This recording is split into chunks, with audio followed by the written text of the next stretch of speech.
Hello all brothers and sisters, welcome to my YouTube channel, Lascar Raghul.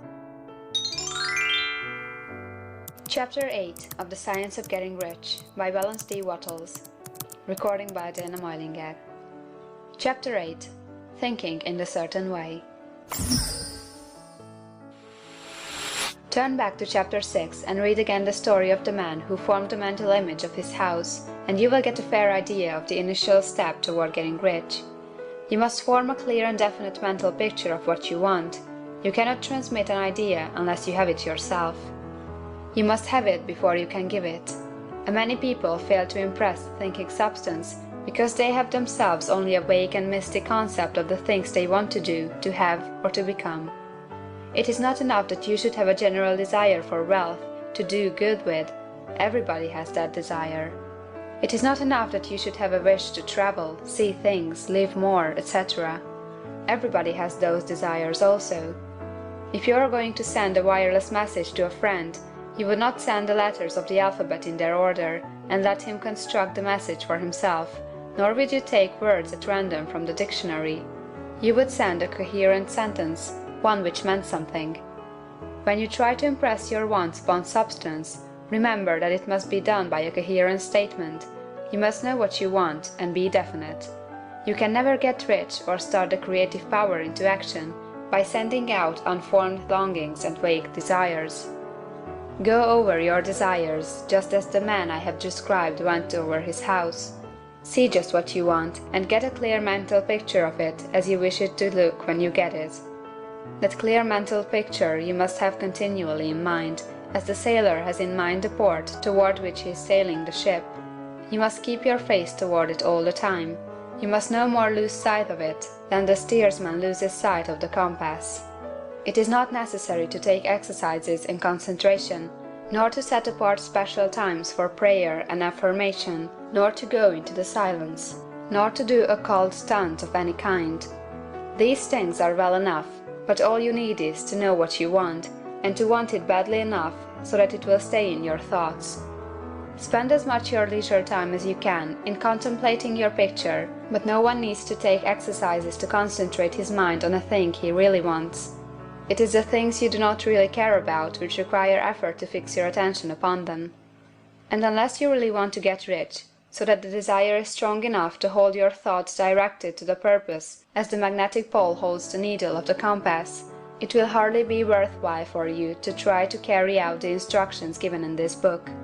The methods herein set forth are for people whose desire for riches is strong enough to overcome mental laziness and the love of ease, and make them work.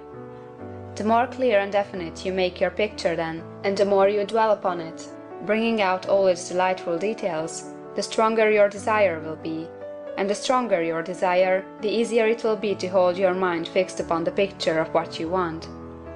Something more is necessary, however, than merely to see the picture clearly. If that is all you do, you are only a dreamer, and will have little or no power for accomplishment.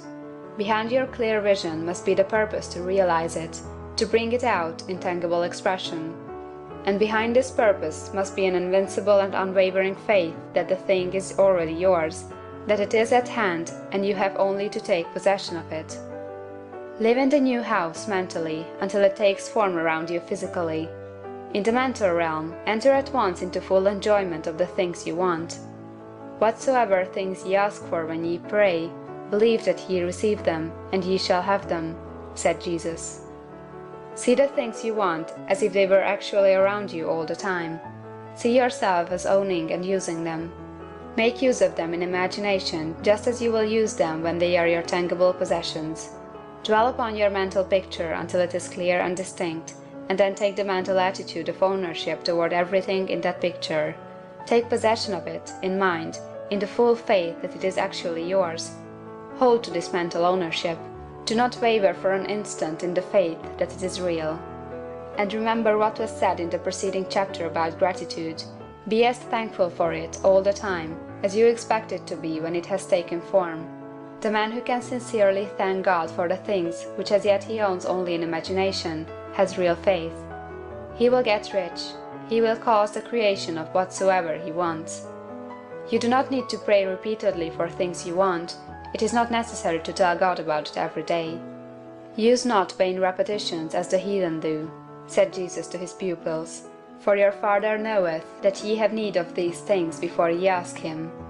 Your part is to intelligently formulate your desire for the things which make for a larger life, and to get these desires arranged into a coherent whole, and then to impress this whole desire upon the formless substance, which has the power and the will to bring you what you want.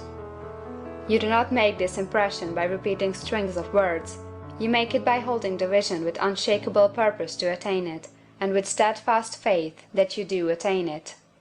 The answer to prayer is not according to your faith while you are talking, but according to your faith while you are working. You cannot impress the mind of God by having a special Sabbath day set apart to tell him what you want, and of forgetting him during the rest of the week. You cannot impress him by having special hours to go into your closet and pray, if you then dismiss the matter from your mind until the hour of prayer comes again. Oral prayer is well enough, and has its effect, especially upon yourself, in clarifying your vision and strengthening your faith. But it is not your oral petitions which get you what you want. In order to get rich, you do not need a sweet hour of prayer, you need to pray without ceasing. And by prayer, I mean holding steadily to your vision, with a purpose to cause its creation into solid form, and the faith that you are doing so. Believe that ye receive them. The whole matter turns on receiving, once you have clearly formed your vision. When you have formed it, it is well to make an oral statement, addressing the Supreme in reverent prayer, and from that moment you must, in mind, receive what you ask for. Live in the new house, wear the fine clothes, ride in the automobile, go on the journey, and confidently plan for greater journeys. Think and speak of all the things you have asked for in terms of actual present ownership. Imagine an environment and a financial condition exactly as you want them, and live all the time in that imaginary environment and financial condition. Mind, however, that you do not do this as a mere dreamer or castle builder. Hold to the faith that the imaginary is being realized, and to the purpose to realize it. Remember that it is faith and purpose in the use of the imagination which makes the difference between the scientist and the dreamer. And having learned this fact, it is here that you must learn the proper use of the will. End of chapter 8.